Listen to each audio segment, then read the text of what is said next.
രാവിലത്തെ വന്ന് നേരെ വന്ന് നീ വിളിക്കുമ്പോ ഞാൻ അവിടെ നിന്ന് പുറപ്പെട്ടുള്ളായിരുന്നു. ഇല്ല, ഷൂട്ട് നടക്കുന്നത്, നൈറ്റ് ഷൂട്ട്. ആ കളമശ്ശേരി. ഞാൻ വോട്ട് ചെയ്യാനായിട്ട് വന്നതാണ്. എനിക്ക് തോന്നുന്നു ഇന്ന് അങ്ങനെ ഒരു അഭിപ്രായം ഒന്നിനോട് പറയരുത് എന്നുള്ളതാണ് എന്റെ തീരുമാനം. പക്ഷെ എല്ലാവരും നിർബന്ധമായിട്ടും വോട്ട് ചെയ്യണം. എനിക്ക് തോന്നുന്നു ഇന്ന് രാവിലെ പോളിംഗ് ശതമാനം കുറച്ച് കുറവായിരുന്നു. പക്ഷെ ഇന്നിപ്പോ ഈ സമയമൊക്കെ ആയപ്പോഴത്തേക്ക് എല്ലാവരും എത്തി തുടങ്ങിയിട്ടുണ്ട്. പോളിംഗ് വളരെ സ്ട്രോങ് ആയിക്കൊണ്ടിരിക്കുന്നുണ്ട്. എപ്പോഴും പറയുന്ന പോലെ വോട്ട് ചെയ്തതിന് ശേഷം മാത്രമാണ് ഇനി അഭിപ്രായം പറയാനുള്ള സ്വാതന്ത്ര്യം നമുക്കുണ്ട്. രാഷ്ട്രീയത്തിലുപരി എങ്ങനെയാണ് സർക്കാർ ഭരണകൂടം വരണമെന്നാണ് ആഗ്രഹിക്കുന്നത്? വിശ്വാസിയാണ്.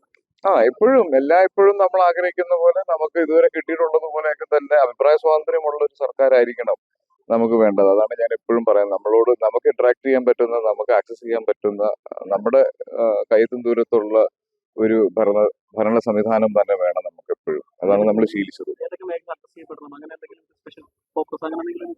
അല്ല, ഇപ്പം ഏറ്റവും കൂടുതൽ എനിക്ക് തോന്നുന്നു സോഷ്യൽ മീഡിയയിലൂടെയാണ് ആളുകൾ ഏറ്റവും കൂടുതൽ കാര്യങ്ങൾ കമ്മ്യൂണിക്കേറ്റ് ചെയ്യുന്നത്. അപ്പോൾ അത് നമ്മൾ ശീലിച്ചതെല്ലാം തന്നെ ഏറ്റവും ടെക്നോളജി അഡ്വാൻസ്ഡ് ആയിട്ടുള്ള ആളുകളായിട്ട് ഏറ്റവും കൂടുതൽ നേരിട്ട് കണ്ട് അഭിപ്രായങ്ങൾ അറിയിക്കുകയും പറയുകയും ചെയ്യുന്ന ഒരു കാലം മാറി. ഇപ്പൊ എനിക്ക് തോന്നുന്നു കുറെ കൂടെയൊക്കെ സോഷ്യൽ മീഡിയ അല്ലെങ്കിൽ ടെക്നോളജി അഡ്വാൻസ്ഡ് ആയതുകൊണ്ട് തന്നെ ആളുകൾക്ക് നേരിട്ട് ഇന്ററാക്ട് ചെയ്യാനുള്ള അവസരങ്ങളുണ്ട്. അപ്പൊ അതെല്ലാം ഉപയോഗിക്കാൻ പറ്റുന്ന, ആളുകൾക്ക് എല്ലാ സൗകര്യങ്ങളും ഒരുക്കി കൊടുക്കാൻ പറ്റുന്ന ഒരു സംവിധാനം.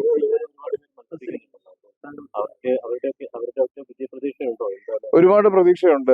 കാര്യം എന്നോടൊരു അഭിപ്രായം ചോദിക്കുകയും ഞാൻ എന്റെ സുഹൃത്തിന് വേണ്ടിയിട്ട് ഇലക്ഷൻ പ്രചരണത്തിന് പോകാനുള്ള ഒരു മനസ്സ് കാണിക്കുകയും ചെയ്തിരുന്നു. പക്ഷെ അതിനുശേഷമാണ് ഞാൻ അറിഞ്ഞത് ഒരുപാട് എനിക്കറിയാവുന്നവരും പ്രിയപ്പെട്ടവരും ഇഷ്ടമല്ലാത്തവരും താല്പര്യമില്ലാത്തവരും ആയിട്ടുള്ള ഒരുപാട് പേരുണ്ട്. അപ്പോൾ ആരോടും ഒരു വ്യത്യാസം കാണിക്കാതിരിക്കാൻ വേണ്ടിയിട്ടാണ് പ്രചരണത്തിന് ഇറങ്ങാതിരുന്നത്. പക്ഷെ എന്നെ കൊണ്ട് പറ്റുന്ന സഹായങ്ങൾ എന്റെ സുഹൃത്തുക്കൾക്കും എല്ലാം ചെയ്തിട്ടുണ്ട്.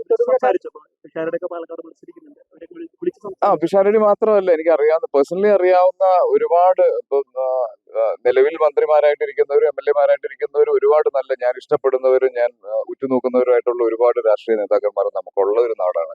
അപ്പൊ അവരൊക്കെ ആയിട്ട് സംസാരിക്കുന്നുണ്ട്. എന്നെ കൊണ്ട് ചെയ്യാൻ പറ്റുന്നതെല്ലാം ചെയ്യുന്നുണ്ട്. ജോസഫ് സാറിന് മാറി നിന്നത് അടുത്ത ജനറേഷൻ വരുന്നു എന്നൊക്കെ പറയുന്നത് ശരിക്കും നമ്മുടെ നേതാക്കന്മാർക്കുള്ള ഒരു മെച്ചൂരിറ്റി ആയിട്ടാണ് എനിക്ക് തോന്നുന്നത്. കാര്യം അവർ മനസ്സിലാക്കുകയും പുതിയ തലമുറയ്ക്ക് കൃത്യമായ ഗൈഡൻസ് കൊടുത്ത് മാറി നിൽക്കുകയും ചെയ്യുന്നു എന്ന് പറയുന്നത് ഈ സീനിയേഴ്സ് ആയിട്ടുള്ള എല്ലാ രാഷ്ട്രീയക്കാരും പിന്തുടരേണ്ട ഒരു കാര്യമാണ്.